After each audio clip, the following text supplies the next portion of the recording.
વ્રજવાસીઓએ યજ્ઞ કર્યો. અને પછી કૃષ્ણ ભગવાન આવ્યા અને પૂછ્યું કે તમે શું કામ યજ્ઞ કરો છો? તો કૃષ્ણ ભગવાન તો બધા વ્રજવાસીઓએ કીધું કે ઇન્દ્ર દેવતા ખુશ થાય અને વરસાદ આપે એટલે. તો કૃષ્ણ ભગવાને કીધું કે ગોવર્ધન પર્વત મેઘરાજા વરસાદ નથી આપતા તો શું કરે છે?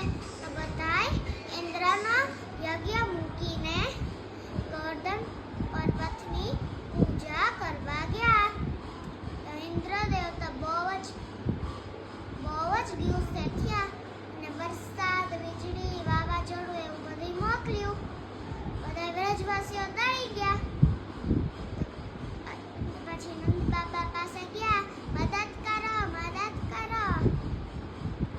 તો પછી કૃષ્ણ ભગવાને કીધું કે હાલો ગોવર્ધન પર્વત પાસે.